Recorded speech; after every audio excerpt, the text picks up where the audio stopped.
은혜 다시 일어서게 하는 힘 42번째입니다. 여러분 한 주 살면서 여러분 나눌 만한 행복 무엇이 있습니까? 하나님은 당신의 손으로 지은 우리 피조물이 행복하고 기뻐하기를 늘 원하시는 분입니다. 어떤 상황과 조건 속에서도 주님은 우리를 향하여 그 기쁨과 행복이 날마다 있기를 원합니다. 요즘 와서 제 마음에 은혜하면 기쁨이라는 단어가 제 안에 늘 다가옵니다. 어떤 상황, 어떤 고민의 지점에 있든지 주님은 항상 우리가 기뻐하고 행복해 하기를 바라세요. 왜냐하면 주님은 우리를 향해서 기뻐하고 행복해하는 이유가 어떤 상황이나 조건 때문에 변화될 수 있는 것들이 아니라 우리를 향한 마음이 늘 한결같기 때문에 그렇습니다. 스바냐 3장의 말씀 17절, 너의 하나님 여호와가 너의 가운데 계시니 그는 구원을 베푸실 전능자시라. 그가 너로 말미암아 기쁨을 이기지 못하시며 너를 잠잠히 사랑하시며 너로 말미암아 즐거이 부르며 기뻐하시리라 하리라. 아멘. 주님은 우리를 향해서 어느 정도냐면 기뻐하고 또 우리를 향해서 사랑하시며 기쁨을 참지 못하시며 심지어는 그 기쁨이 얼마나 대단했는지 즐거이 주님 앞에 찬양을 부른다고 고백하고 있습니다. 그러고 보니까 오늘 우리가 이렇게 예배드리는 모든 시간들이 다 하나님의 은혜 아니면 어떻게 우리가 이 기쁨을 맛볼 수 있을까 하는 생각이 듭니다. 여러분, 지난주에 제가 이렇게 공사를 다녔습니다. 그런데 목사님 한 분이 저에게 하소연하면서 질문을 하는 것입니다. 목사님, 줄 설교가 끝나면 성도님들이 돌아가면서 오늘 우리 목사님 최고라고 엄지척을 해주냐는 것입니다. 그래서 저는 아무 생각 없이 아무 관심이 없는데요 라고 말을 했습니다. 다만 주의 말씀을 바로 가르치고 있는지 제 자신이 두렵습니다 라고 말을 했죠. 말씀이 말씀되게 전하는 것이 저의 영원한 숙제더라고요.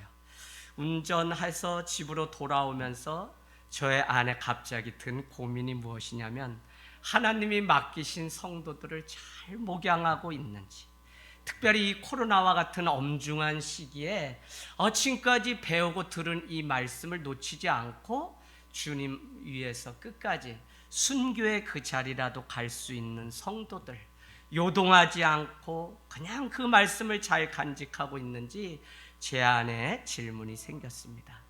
여러분, 이럴 때 사단이 가만둘까요? 사단은 가차없이 찾아와서 이런 불안과 유혹을 줍니다. 아무리 가르쳐도 소용없어. 사람 안 바뀌어.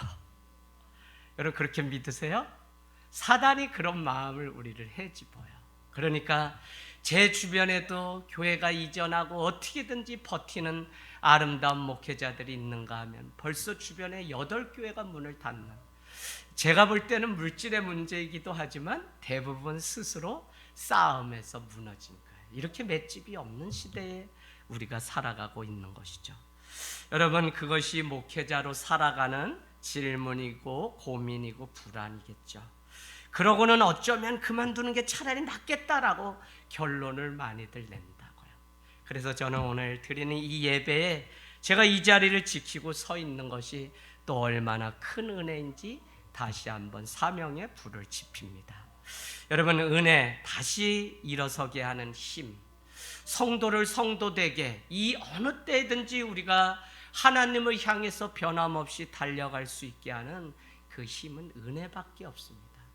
오늘 우리에게 말씀합니다. 무슨 집이 우리를 지켜줄 것 같고 우리가 일평생 모아놓은 그 돈이 우리를 지킬 것 같지만 그렇지 않은 것이에요. 오늘 여러분, 우리가 읽은 이 말씀을 보니까 예수님도 분명한 것은 제자들을 지켜보건대 이와 동일한 고민하는 지점이 있었던 것 같습니다. 내가 지금 열심히 가르쳤는데 제자들이 지키지 않으면 무슨 소용이 있을까 하는 것입니다. 그래서 오늘 집 짓는 비유가 우리에게 들려지는 이유는 순종이 얼마나 중요한지를 우리에게 가르쳐주고 있는 것입니다. 오늘 말씀 24절, 26절 한번 비교하면서 보도록 하겠습니다. 여러분, 그러므로 누구든지 나의 이 말을 듣고 행하는 자는 그 집을 반석 위에 지은 지혜로운 사람 같으니. 26절도 동일하게 기록되어 있습니다. 들었다는 거예요. 주의 말씀을 들었다는 것입니다. 그러나 지혜로운 자는 반석 위에 주춧돌 위에 교회를 집을 지었다고 말씀합니다. 그런가 하면 오늘 모래 위에 듣고도 행하지 아니한 자는 모래 위에 집을 지었다고 분명히 26절은 말씀하고 있습니다. 그런데 여러분, 우리가 가만히 생각해 보세요. 이것이 진짜인지 아닌지는 흔들어 보면 다 알 수 있습니다. 집조차도 어떻게 지어진 집인지 오늘 반드시 그 실현의 과정이 있는데 그게 무엇이죠? 25절, 27절에 보니까 동일하게 비가 내리고 창수가 나고 바람이 불었다는 것입니다. 그러고는 그 많은 시련들이 집에 부딪혔는데 결과가 다른 것이죠. 여러분, 한 집은 무너졌고 한 집은 무너지지 않았다는 것입니다. 우리는 흔히 반석이라고 하면 반석이신 예수 그리스도, 반석을 말씀이라고 그렇게 이야기합니다. 신앙의 반석 위에 말씀 위에 예수 그리스도에 지은 집은 어떠냐면 그대로 유지돼서 열매가 있는 것입니다. 그러나 오늘 순종하지 않고 모래 위에 말씀을 듣고도 행하지 않은 자는 그 집이 다 무너졌다고 우리에게 말씀하고 있는 것입니다. 하지만 순종하지 않는 사람이 겪은 것은 집의 무너짐이 아니라 그 인생조차 다 무너지게 되는 것이죠. 여러 가지 어려움은 사실 당신 안에 있는 그 실체가 다 드러나는 시간입니다. 어떤 상황 속에서도 주님께 순종하고 있는지 드러나는 시간, 무엇으로 더 우선으로 여기면서 살아가는 존재인지 이 코로나와 같은 어려움을 통해서 우리는 우리 자신을 다 드러내는 그 일들을 겪게 돼요. 그래서 오늘 이 말씀은 듣고도 순종하지 않는 사람은 집을 지으나 그 모든 수고가 헛것이 되고 많은 것을 우리에게 가르쳐 줍니다. 세상을 살아가면서 많은 사람들은 이와 같이 인생의 집을 짓는데 평생을 열심히 사는데 그 집의 결과는 결국 무너짐일 때가 있습니다. 아무 열매가 보이지 않는 것이죠. 우리의 신앙도 마치 이럴 수가 있다는 것입니다. 열심히 기도하고 열심히 예배하고 열심히 돈을 벌지만 아무런 열매를 거두지 못하는 헛수고가 있을 때가 있죠. 어쩌면 어리석은 사람도 결과가 어떻게 될지 불보듯 뻔하기 때문에 다 알고 있음에도 불구하고 사단의 유혹에 이끌려서 그만 넘어지고 많은 것들을 보게 됩니다.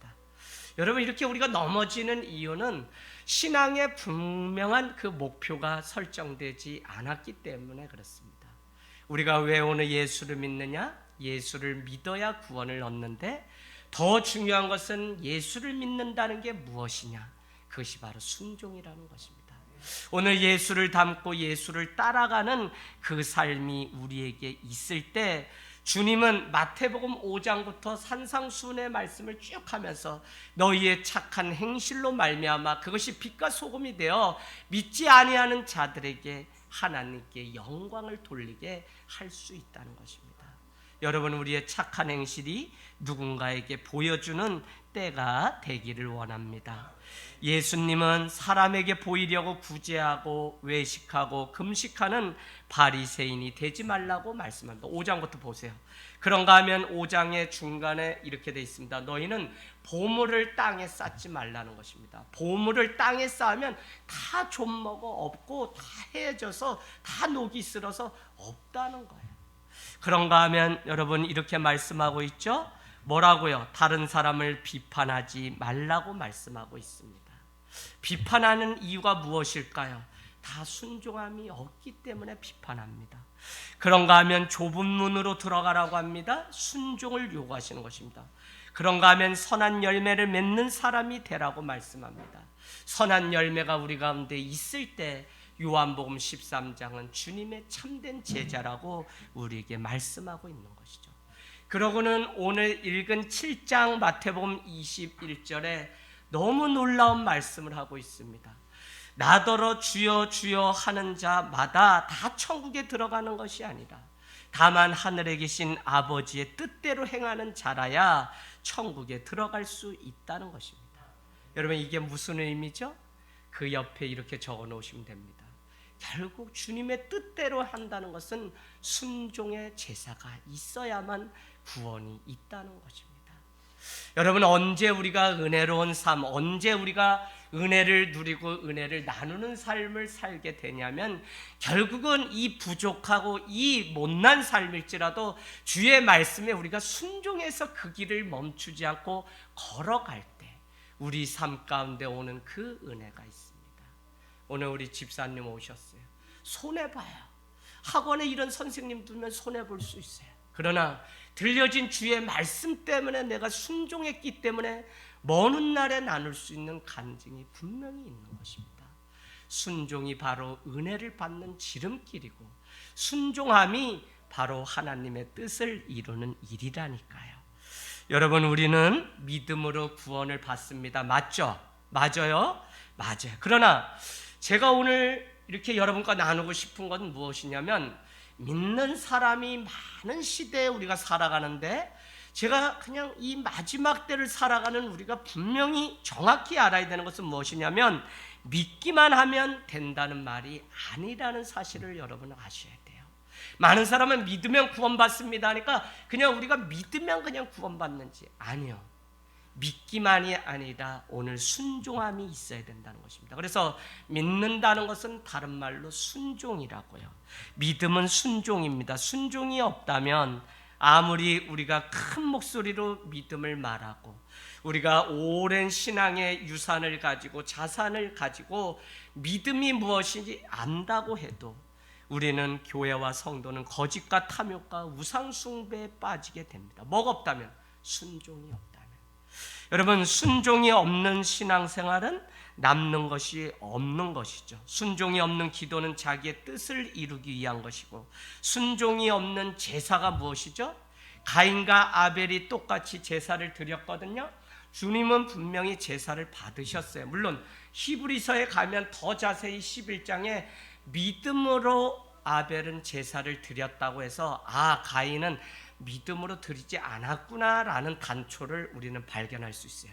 이 말씀 가지고 고민하다가 목사님하고 갑자기 교제하던 듯해 한 가지 결론을 내렸어요. 우리가 예배를 똑같이 드렸어요. 가축으로, 농산물로 드렸어요.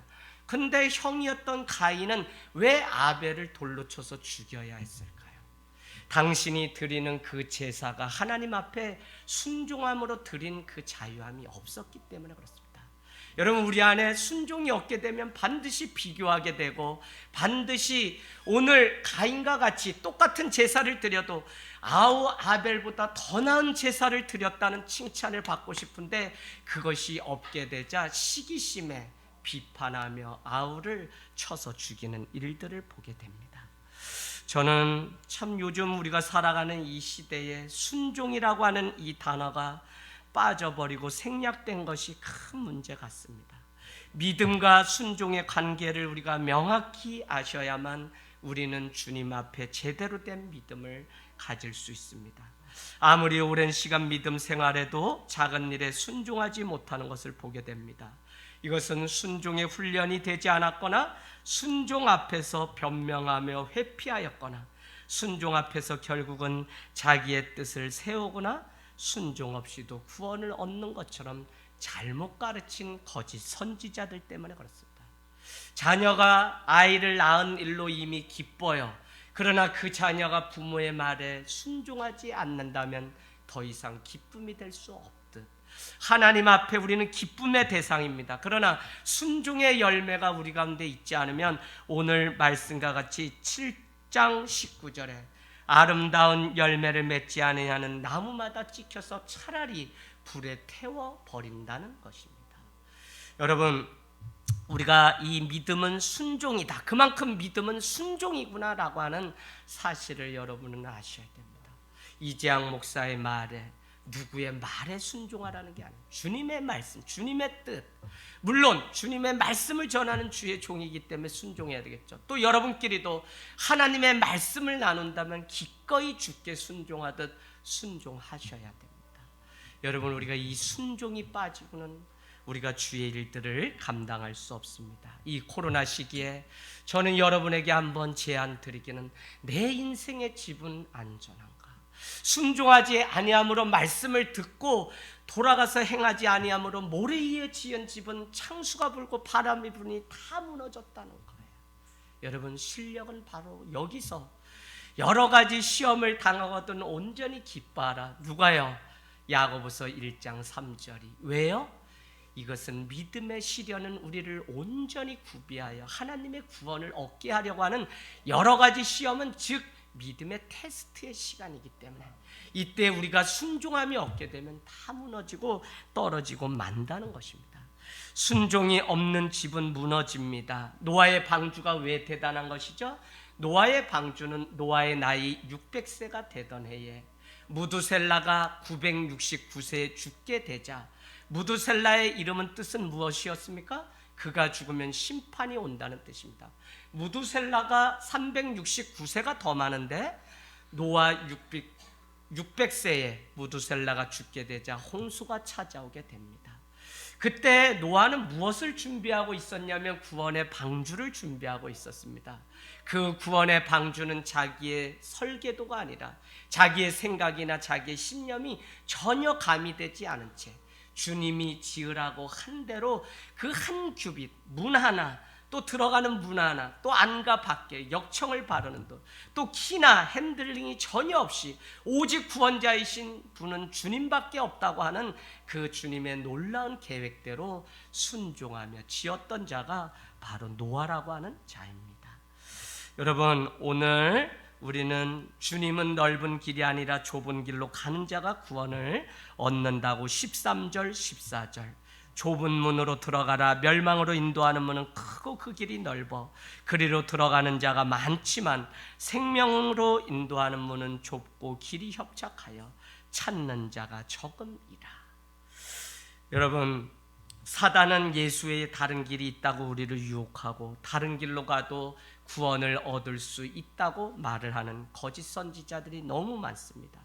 그래서 오늘 말씀 7장 15절 여러분 동그라미 쳐놔보세요. 너무 중요합니다. 뭐라고 말씀하죠? 같이 읽겠습니다. 시작. 거짓 선지자들을 삼가라. 양의 옷을 입고 너희에게 나아오나 속에는 노략질하는 일이라. 아멘. 오늘날 많은 가르침에 십자가 앞에서 자기를 쳐서 복종하라고 하는 이 말씀이 말라버린 시대에 우리는 축복만을 바라고 있습니다. 거짓 선지자들은 교회 안과 밖에 항상 있습니다. 여러분, 가만히 생각해 보세요. 유대 광야에 양이 풀을 뜯고 있는데 풀을 뜯는 그 목초지 주변에는 항상 이리가 양을 잡기 위해서 노려보고 있는 것입니다. 그래서 우리는 무엇이 거짓 선지자인지 잘 보아야 됩니다. 거짓 선지자는 무엇인가 다 아는 척합니다. 그러나 그의 배움을 받은 사람에게서 아무 열매가 없는 것을 보게 됩니다. 열심을 강요하지만 그들의 삶에 열매가 없는 것이죠. 왜냐하면 결정적으로 순종하거나 순종을 가르치지 않기 때문에 그렇습니다. 제가 이 사실을 왜 여러분께 이렇게 가르치냐면, 그냥 매주 200명, 300명 교회 다니다 떠난 젊은이들 위해서 15년에서 20년 정도 제가 에클레시아 워십 홀리시드라고 하는 선교단을 만들어서 전도사 때부터 전국을 다녔어요. 사람들을 유혹시키는 건 너무 쉽습니다. 젊은이들 비전 주고 거기에서 뭔가 있는 것 같이, 더구나 교회에 대한 불만을 가지고 떠돌고 교회를 다니지 않는 자들 조금만 만져주면 수백 명의 팬층이 생겨요. 그러나 여러분, 제가 그 사역을 하다 제 스스로 내려놓은 이유는 그들에게 순종이나 십자가를 가르치지 않은 사역은 아무런 열매가 없이 다 세상으로 떠나간다는 사실을 알기 때문에, 내가 목회를 하고 개척을 하면 그때는 말씀으로 승부를 걸어야지 내가 다른 것으로는 덫이라는 일을 하지 않겠다고 생각을 했다는 것입니다. 여러분, 순종해야 됩니다. 거짓 선지자들은 자기의 유익을 위해 사는 자들이죠. 오히려 좁은 길로 가서 구원을 얻으려고 하는 자들에게 넓은 길로 가야 한다고 유인하고 유혹하는 자들입니다. 이들에게 배우면 얼마나 우리 삶 가운데 거짓말 나무한지 모릅니다. 엄청난 능력을 보이는 것처럼 말을 합니다. 22절 그날에 많은 사람이 나더러 이르되 주여 주여 우리가 주의 이름으로 선지자 노릇을 하며 주의 이름으로 귀신을 내어 쫓고 주의 이름으로 많은 권능을 행하지 아니하였나이까? 라고 말합니다. 거짓 선지자들도 귀신을 내어 쫓고 이와 같은 놀라운 일들을 하는 때가 왔다는 것입니다. 여러분, 그러나 그 능력이 있어 보이지만 열매가 없다고요. 왜요? 순종이 없기 때문에. 순종은 값을 지불하고 좁은 길로 가는 것이 순종입니다. 구원은 자기를 부인하지 않고는 얻을 수 있는 방법이 없다니까요. 그래서 아무리 우리가 구호로 믿음을 외쳐도 순종이 없는 삶은 빈 껍데기일 뿐입니다. 오늘날 교회가 빈 껍데기로 계속적으로 전락해서 결국은 구약이 말한 대로 남은 자만 구원받는 은혜가 우리의 눈 가운데도 벌써 보이니까요. 여러분, 우리는 성경의 지식이 약하고 아직 교리적으로 기초가 부족해서 혼란을 겪는 사람 있을 수 있습니다. 하지만 신앙생활에 있어서 순종이 믿음만큼 중요하다는 사실을 모르기 때문에 믿으면 되는 것으로만 그냥 치부한다니까요. 누군가로부터 잘못 배웠거나 좋지 못한 영향을 받으면 순종하지 않게 됩니다. 그래서 여러분은 다시 마태복음 5장으로 돌아가서 표시하겠습니다. 산상수훈이 우리에게 주는 말씀이 엄청 커요. 5장 21절 첫 번째, 노하지 말라고 이야기하죠. 노하지 말라. 여러분, 우리가 왜 노를 바라고 왜 우리가 분을 품고 화를 낼까요? 주님의 마음에 순종하지 않기 때문에 그렇습니다. 아내가 남편의 말에 순종하지 않고 남편이 아내의 말에 순종하지 않기 때문에, 자녀가 순종함이 없기 때문에 가정에 다툼이 생기는 것이죠. 그런가 하면 두 번째는 뭐라 그러죠? 33절에 맹세도 하지 말라고 그래요. 맹세 왜 우리가 하지 말라고 할까요? 함부로 맹세하는 그 일조차도 말이 앞서기 때문에 그 사람은 순종하지 못해요. 그래서 여러분, 야고보서 3장은 우리에게 선생되기를 좋아하지 말라. 너희는 너의 입에 재갈을 물리라고 그렇게 말씀하고 있다는 것입니다. 38절 가보세요. 악한 자를 대적하지 말라고 오히려 말씀하고 있습니다. 대적하라고 말씀하는 부분도 있는데 대적하지 말라고 말씀하고 있습니다. 피하라는 것이죠. 마지막 때가 되면 그들과 싸우고 뭐 그럴 때가 아니라 내가 하나님만 붙들고 있기에도 바쁘기 때문에 그 싸움에 우리의 에너지를 허비하지 말고 분명한 주님을 붙잡고 살아가라는 의미가 이 안에 있는 것입니다. 더 나아가서는 원수를 사랑하라고 말하고요. 7장에 가면 다른 사람을 비판하지 말라고 얘기하고, 남을 비판하는 그 헤아림으로 반드시 너도 헤아림을 받을 것이라고 말씀하고 있다는 것입니다. 여러분, 거짓 선지자들은 나쁜 열매를 맺는 자들입니다. 그들은 오늘 말씀 21절처럼 주여 주여 하며 주님의 이름을 부르는 자들입니다. 그런데도 그들에게는 주님의 뜻대로 행하는 순종이 없기 때문에 구원함의 역사가 없다는 것입니다. 어쩌면 오늘을 사는 우리가 이 불순종의 지대에 머물며 그냥 하는 척에 머물면서 살아가고 있지 않은지, 우리가 우리 자신을, 지금 내가 지은 집은 안전한지 우리 스스로를 점검해 보아야 됩니다. 그래서 우리는 깨어 있어야 됩니다. 저는 오늘 말씀의 결론을 이렇게 맺고 싶습니다. 예수님의 말씀에 절대로 물을 타서 희석시키는 거짓 선지자나 거짓 선지자의 삶을 살지 마십시오. 교회를 위해서 여러분이 기도한다면 늘 강단히 주의 성령으로 기름져서 말씀이 말씀되게 전하는 하늘 땅 교회가 되도록 기도해 주십시오. 강단에서 흘러나오는 말씀으로 배를 채우는 삶이 되십시오. 말씀에 물을 타서 먹게 되면 설사하게 됩니다. 그래서 많은 사람들은 이렇게 얘기합니다. 목사님, 세상도 알아야지요. 세상이 얼마나 변화되는데. 목사님, 적당히 신앙생활하면 되지. 어떻게 우리가 다 순종해요? 목사님, 저 힘든데 주님도 알고 눈 감아 주시겠죠. 목사님, 세상이 다 그렇잖아요. 착하면 못 살아요. 목사님, 따질 거 따져야죠. 목사님, 무슨 말씀이세요? 이렇게 말을 합니다. 말씀에 자꾸 우리가 물을 타서 희석시키려고 하는 사단의 유혹에 순종하라면 나를 쳐서 100%, 주님은 십자가에 달려 자기의 생명을 끊기까지 순종하셨는데 우리는 자꾸 자꾸 시대와 타협하면서 살아간다고요. 여러분, 저는 이걸 여러분께 드리는 말씀, 오늘날 목회자들이 그렇더라고요.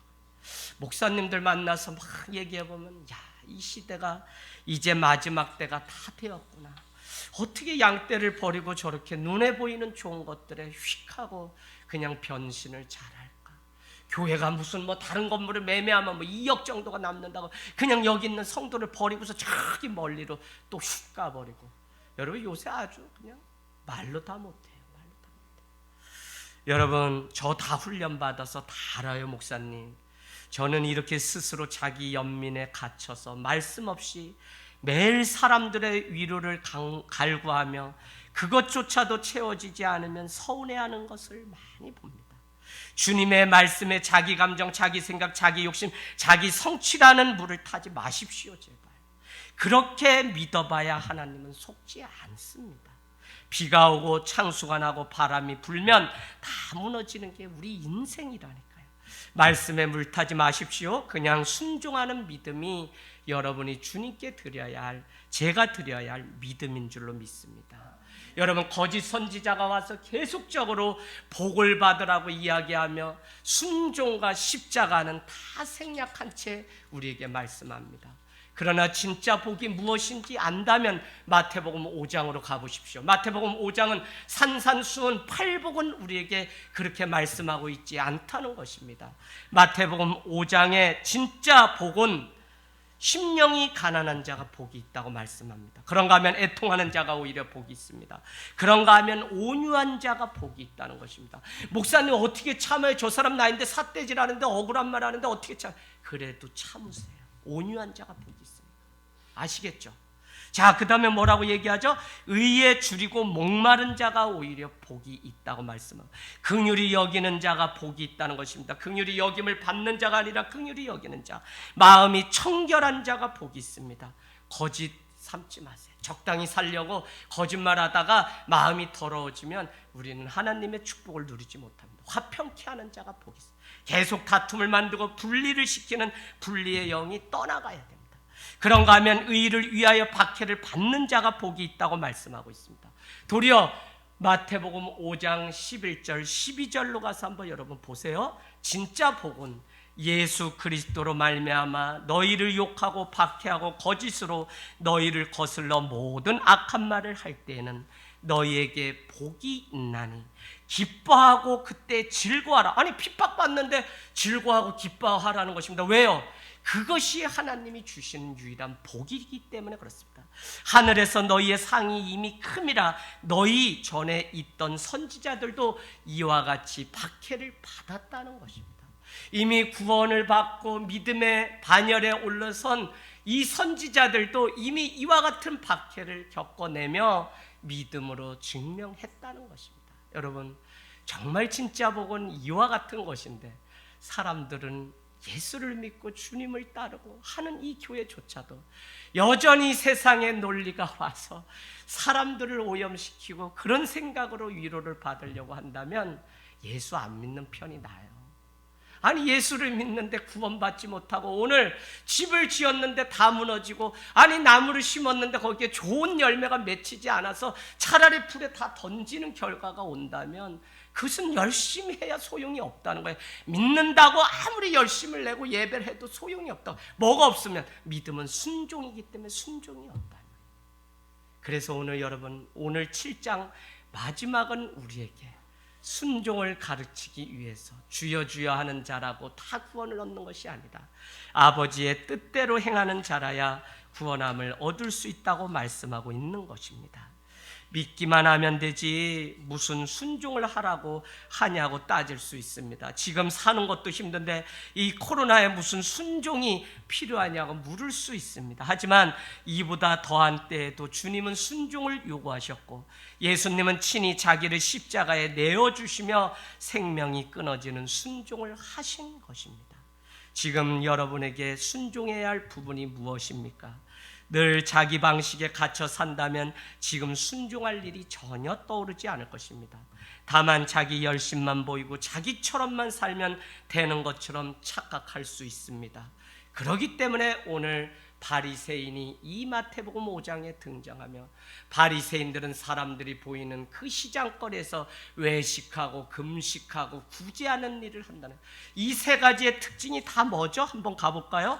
이 세 가지의 특징은 한결같이 무엇이라고 우리에게 말씀하고 있냐면 6장 가보세요. 6장 6장 4절 구제함을 은밀하게 하라. 은밀한 중에 보시는 너희 아버지께서 갚으시리라.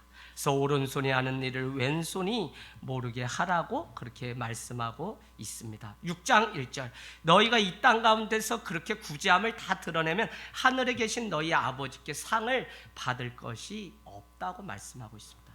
5절로 가보실까요? 너희는 기도할 때 외식하지 말라. 회당의 큰 거리 여기에 서서 기도하기를 좋아하는 자들아 라고 얘기하면서 그들은 자기 상을 이미 이 땅 가운데서 받은 자라고 이야기합니다. 주님은 계속 바리새인들이 열심히 있잖아요. 열심. 근데 열심을 주님이 요구하신 게 아니라 믿음인데 순종하는 믿음을 요구하시면서 바리새인의 예를 들고 있습니다. 그래서 6절에도 보니까 아버지께 기도할 때 은밀한 중에 기도도 은밀한 중에 하라고 말씀하고 있다는 것입니다. 16절로 가보세요. 외식으로 금식하지 말라고 얘기하면서 16절에 금식할 때 얼굴에 슬픈 기색을 하면서 금식하는, 그래서 사람에게 보이려고 하는 이것은 뭐라고요? 이미 이 땅 가운데서 상을 받은 거라. 우린 누구죠?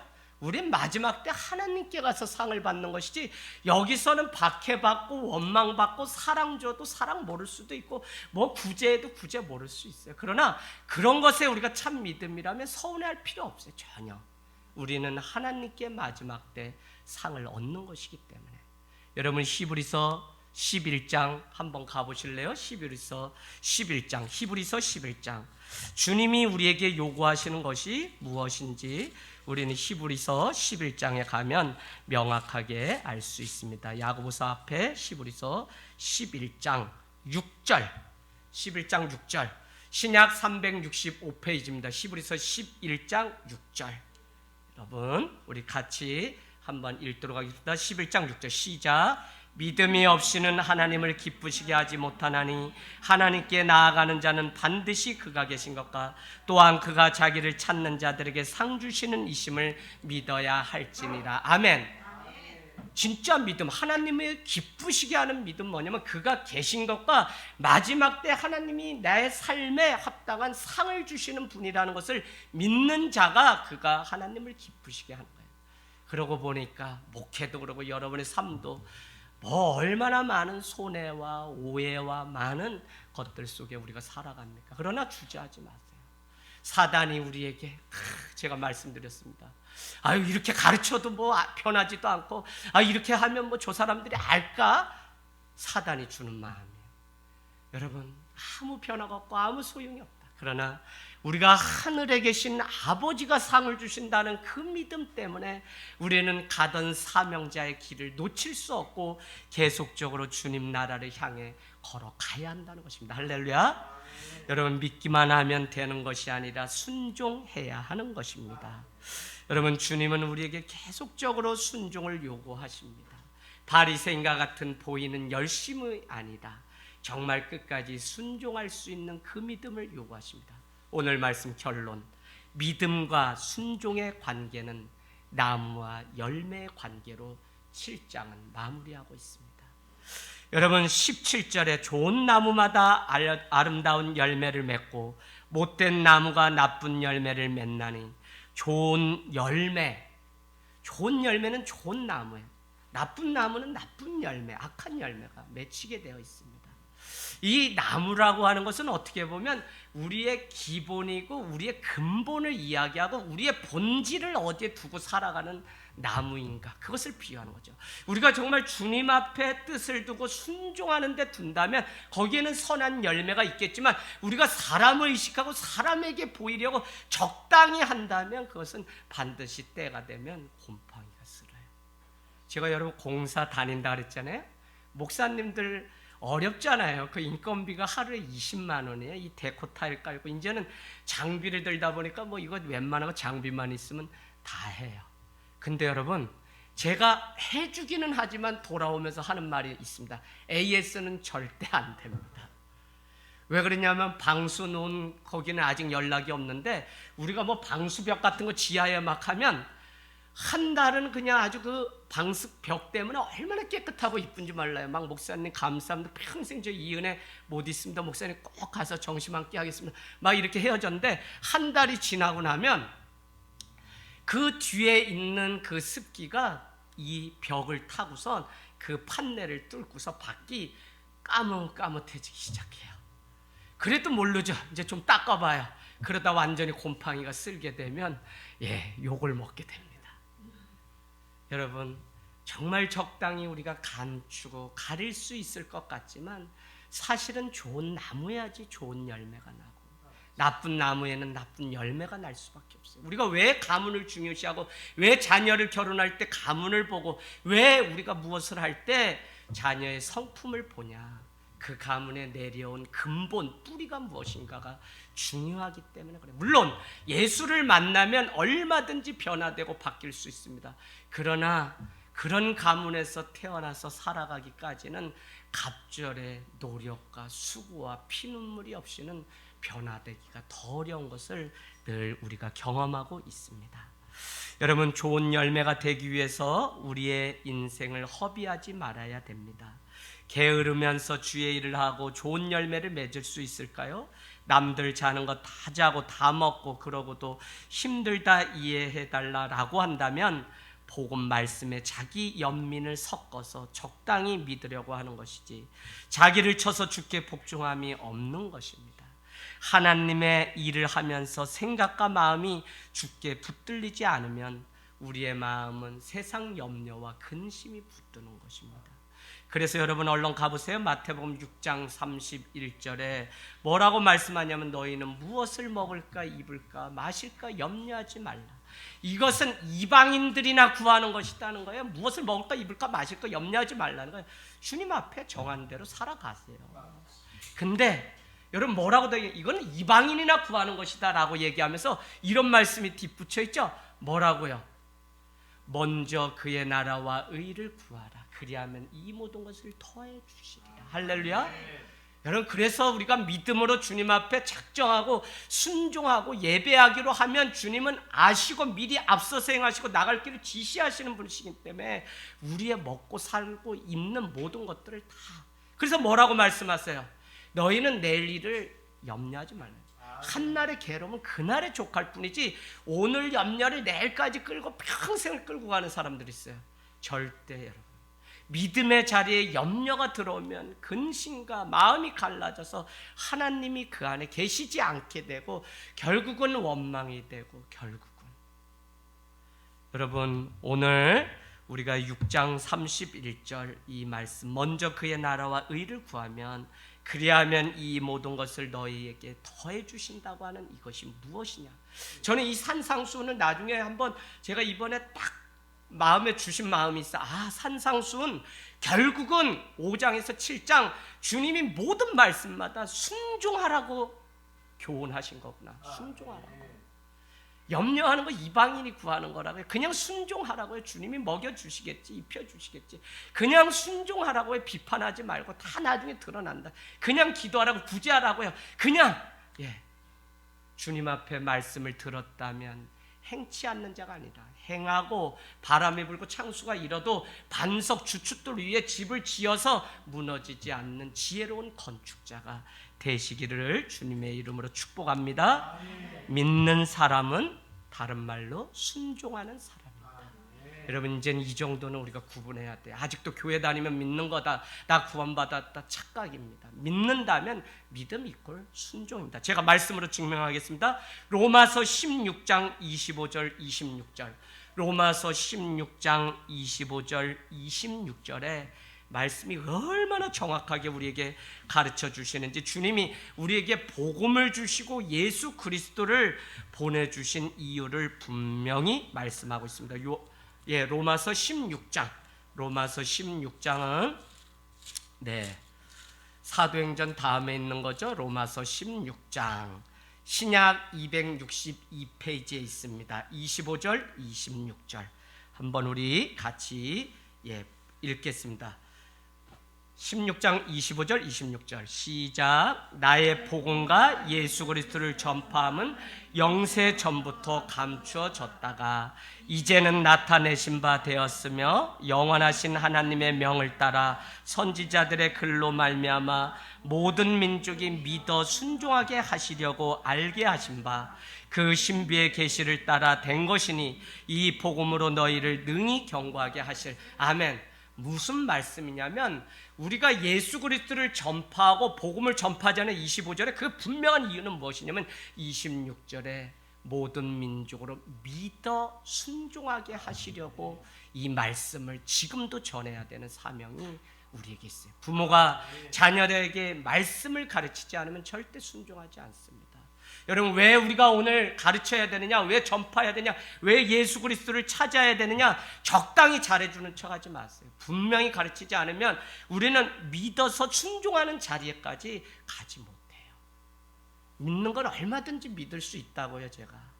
그런데 순종의 자리에 결정적으로 가지 못해요. 여러분, 마태복음 28장에도 우리에게 이렇게 말씀합니다. 너는 모든 족속으로 제자를 삼으라고 말씀하죠. 그 이유는 아버지와 아들과 성령의 이름으로 세례를 주고 내가 내게 가르쳐 지키게 한 것, 모든 분부한 것을 가르쳐 지키게 하라는 거예요. 가르쳐 지키게 하는 게 선교고 전도예요. 그 지킨다는 게 뭐죠? 순종이라고요. 여러분, 이제는 우리가 정말 주님 앞에 순종의 자리에 순종의 믿음에 가야 됩니다. 야고보서는 우리에게 이렇게 말씀하고 있습니다. 야고보서 1장 26절에 누구든지 스스로 경건하다고 생각하며 자기 혀의 재갈을 물리지 않고 자기 마음을 속이면 이 사람의 경건은 헛것이다. 하나님 아버지 앞에서 정결하고 더러움이 없는 경건은 그럼 뭐냐? 고아와 과부를 그 환난 중에 돌보고 또 자기를 지켜 세속에 물들지 아니하는 그것이라. 그래, 뭐에 참된 경건은 과부와 고아를 돌보는, 불쌍히 여기는 것. 또 하나는 세속이 어떻든지 세상이 지금 어떻든지 나는 하나님 앞에 믿음을 지켜서 세상에 물들지 않는 것. 그리고 제가 많이들 오늘 아침에도 많은 전화 받았어요. 목사님 이래서 못와 이래서 못와요. 야, 왜 못 오냐? 그런 일이 못 올 일이 아닌데? 그랬더니 목사님, 아이 코로나로 뭐 그냥 온라인 예배하면 되죠. 뭐. 그래서 제가 이렇게 하면 안 되겠다. 우리 생각이 이렇게 되는 거더라고요.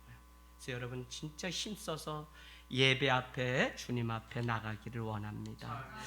여러분, 야고보서 2장 15절은 그것을 하여 이어서 구체적으로 이렇게 말씀하고 있어요.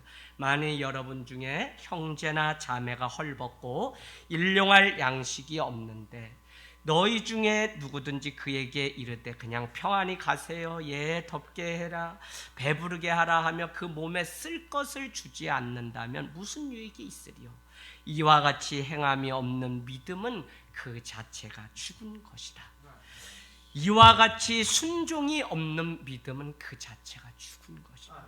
그래서 여러분, 자신을 쳐서 주님 앞에 우리가 날마다 주님의 이름, 그 이름 앞에 모여서 순종의 제사를 드리는 은혜가 한 주 여러분의 삶의 자리에 충만하기를 축복합니다.